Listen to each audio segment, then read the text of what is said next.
Back and better than ever, it's Matt, and with me is Monica. This is Montrose Vibes, and if you're listening, you know by now this is the place to find all the latest and greatest entertainment happenings in and around Montrose. How are you, Monica? I'm doing well. How are you, Matt? I am caffeinated, so I'm ready to go. And I'm really excited because we have two special guests, two of the nicest people you'll find in Montrose. And we know that personally because we asked them a lot of questions, and I mean seriously a lot of questions. And they're kind enough to answer them all. So with us is Montrose County Fairgrounds and Event Center Director Emily Sanchez and Media Relations Manager Katie Jorgensen. Welcome, Emily and Katie. Hi, thanks for having us today. We're happy to have you here. And just getting started, let's clear this up once and for all.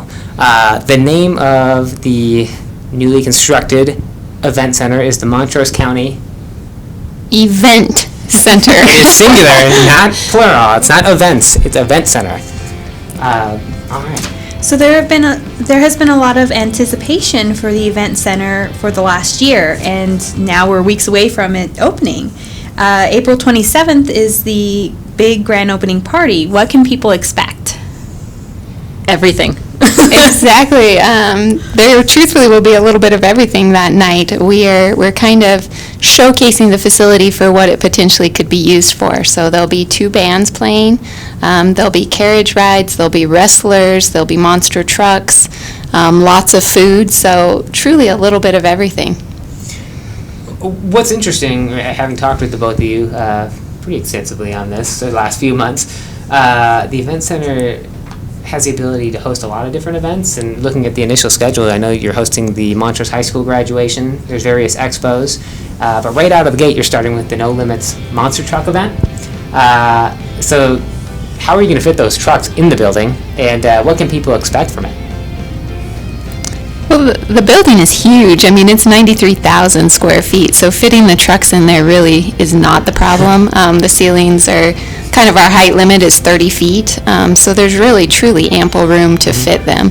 Right now, I think he's confirmed 5 monster trucks for the event, so they'll be building jumps and so forth. So I think it'll actually be plenty of room and pretty exciting, action-packed event.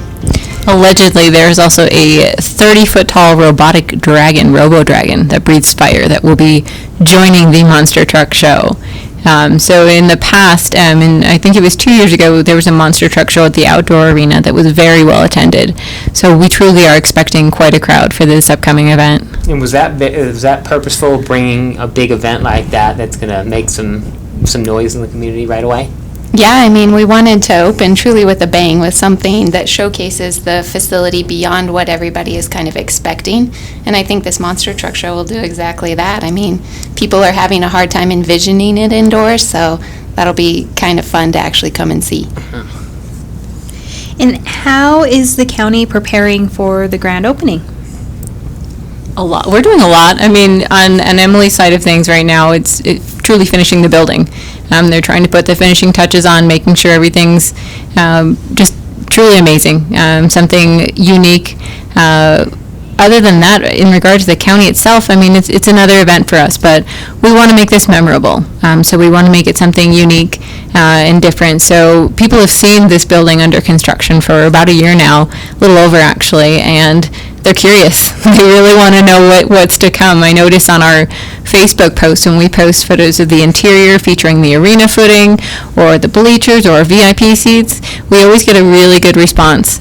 So I think when our community has the opportunity to actually go inside, poke around, find out what it's all about, I think it'll be something pretty special. Well, speaking of the inside, so when people walk inside for the first time, can you give them an idea of what they can see and what their expectations should be? For the grand opening event specifically, I mean, when they walk in, they're going to the event center will be set up like future events they'll be able to attend. So I think that they can expect to see a facility that they have not been in the Western Slope, or basically between Denver and Salt Lake City. When we take people in there, they either have two reactions. They totally can visualize all the opportunities we have, or they're completely overwhelmed.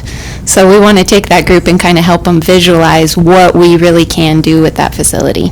And it's not like it's just one massive room. I'll let Monica get into that, but having been in there, there's a lot going on in the facility.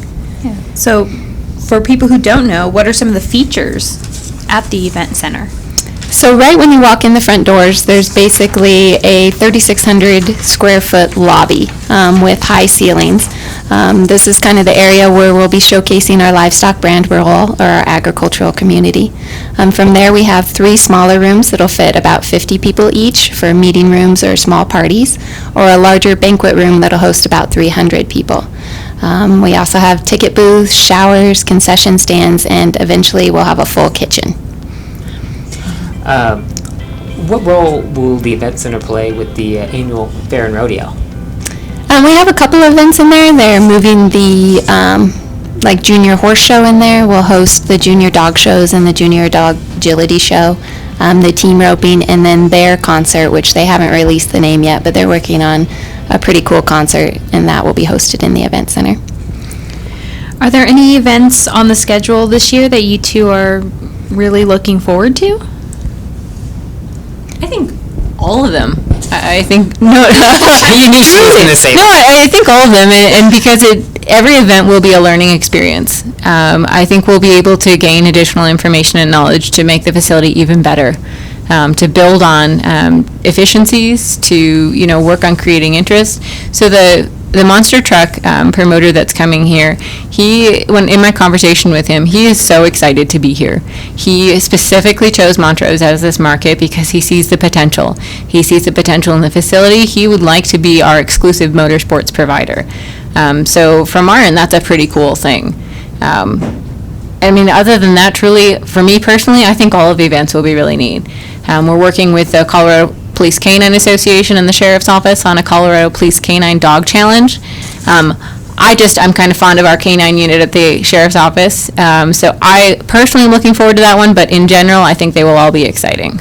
What about you, Em? Yeah, I think the cool thing is we do not have the same event over and over and over. Like, it's literally one completely different event each weekend. So, going from monster trucks to the very next weekend, we're going to host a 2-day Hispanic festival.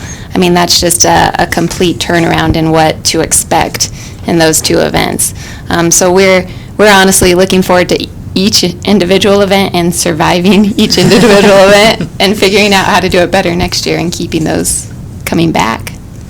So the event center is one of several things happening. It seems like it'll help kind of revamp the north side of the community.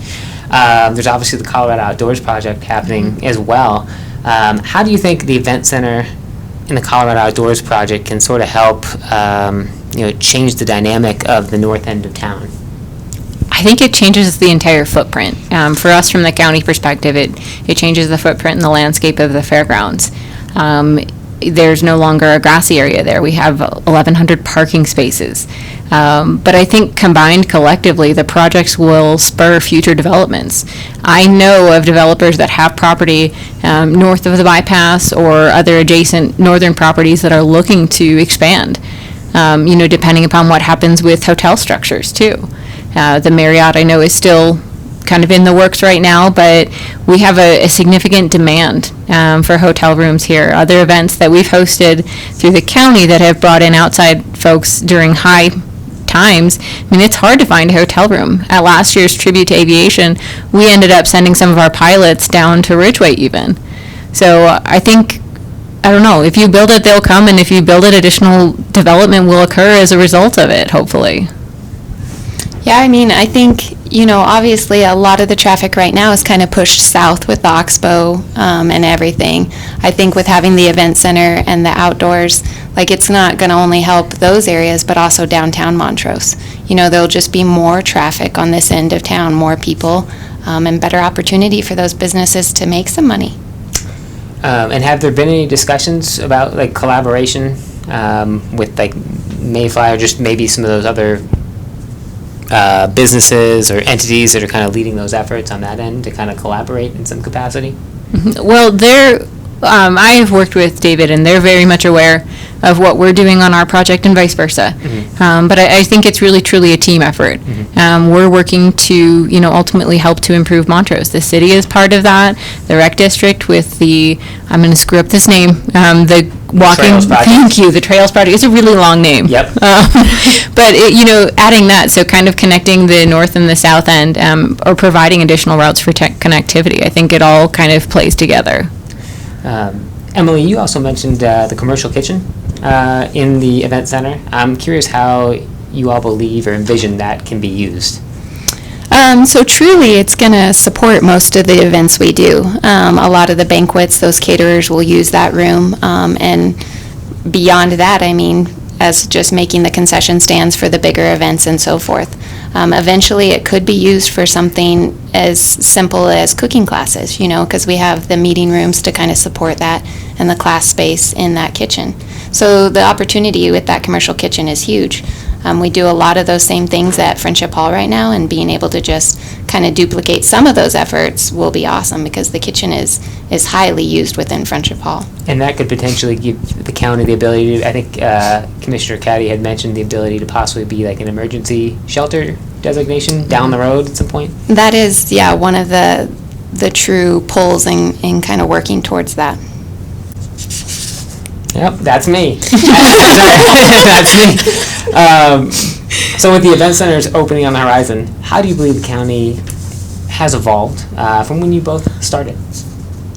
You've been here longer than I have. Yeah, How long have you guys been with the county? So I started in 2009, and then I just took a little break from 2015 to 2017. But in 2009, what I noticed is like all the divisions were kind of islands, and we didn't work together a lot. Mm-hmm. I think in today, like, there are no lines, and divisions are working across to make things work. So I mean, like, IT is in the event center right now. Road and Bridge is doing all the grading.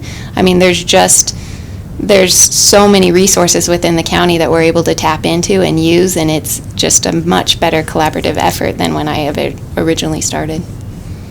Do you want to add to that, Katie? Sure. Well, I think it's fair. I've been here less. I've been here 5 years. And truly, I mean, it has changed significantly. Obviously, there have been changes in leadership, and that's neither here nor there. I mean, that's the function and feature of elected officials. But I think the county is continuing to be well received in the community. I think the county is continuing to invest in our outreach and our community operations.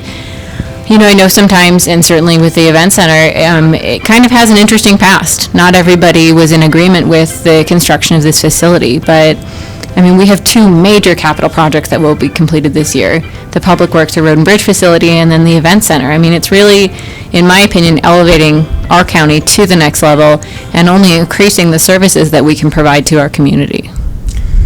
Emily, being that you are the fairgrounds director, how excited are you now that, I mean, you've been part of this process, you've seen the construction, you've seen it get passed, and now you're weeks away from opening this beautiful facility. I imagine it's got to be a pretty great time.